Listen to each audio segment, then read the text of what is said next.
और जो मैंने सब सुना, अभी जो चल रहा है एंथ्रोपोसेंट्रिज्म, एक वर्ड में कहना है तो जो एंथ्रोपोसेंट्रिज्म ने जो डोमिनेट किया है पूरा कैपिटल सेंट्रिज्म, उसको अल्टरनेटिव देने के लिए हमने इकोसेंट्रिज्म की बात सभी गुटों ने रखनी चाहिए अलग अलग जगह पर। लेकिन क्या है इकोसेंट्रिज्म? वही चीज है जो आप रखते हैं, निसर्ग, प्रकृति और मानव केंद्रीय चीजें जो है उसके बारे में थोड़ा सा डिटेल में रखना चाहिए कि ये क्या क्या चीज है और इसको हम कैसे आगे बढ़ावा दे सकते हैं। मुझे लगता है 10 साल पहले ये डिस्कशंस नहीं थे इंडिया के अंदर, क्योंकि अभी अभी तो जिसके ऊपर जो नया रिसर्च आ रहा है उसमें ये सब बातें सामने आ रही है। श्रॉफ साहब तो बहुत महान हस्ती थे। सर आपका पूरा चेहरा दिखाया, मैं पूरा चेहरा दिखाया। अरे अरे अभी ठीक है? हेलो। हाँ, थोड़ा आपकी दाढ़ी नहीं दिख रही, नाक से थोड़ा ऊपर करो। अच्छा। सर अब मोबाइल नंबर को बाहर और पता नहीं अभी ठीक है? हाँ अब ठीक है। तो थोड़ा सा दाढ़ी को और ऊपर दिखाओ, गला तक दिखा दो, गला तक दिखा दो, बाकी ठीक। तो ये जो पूरा डिस्कशन हुआ वो मेरे हिसाब से बहुत ही बढ़िया हुआ।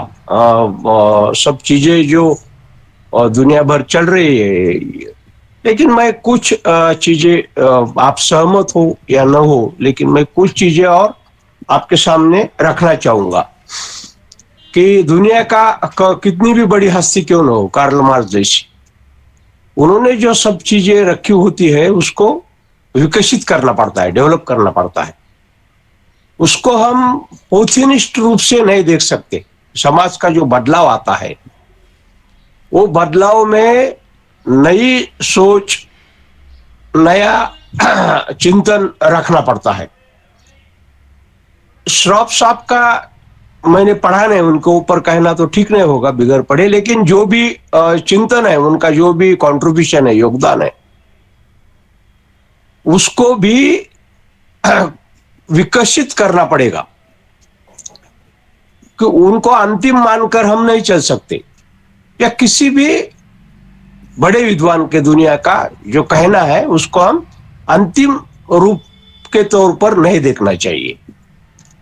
दूसरी जो चीज है, मैं जो देख रहा हूं इंडिया के अलग अलग गुटों में, मैं रखता हूं अलग अलग जगह पे, कि हर गुट आइडेंटिटी और आइडियोलॉजी के बीच में आइडेंटिटी को ज्यादा इंपॉर्टेंट दे रहे हैं, ऐसा मुझे लगता है। मैं आपके गुट के बारे में नहीं कह रहा हूं, लेकिन मैं बहुत सारे गुट को मिलता रहता हूं।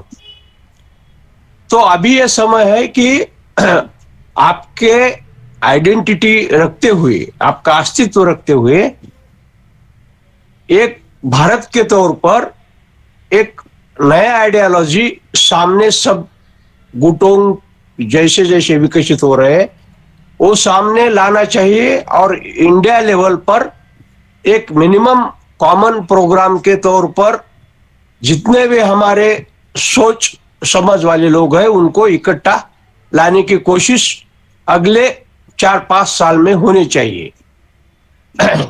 क्योंकि आने वाला जो संकट है वो इतना बड़ा है कि हम अलग अलग टुकड़ों में इससे संघर्ष शायद नहीं कर पाएंगे।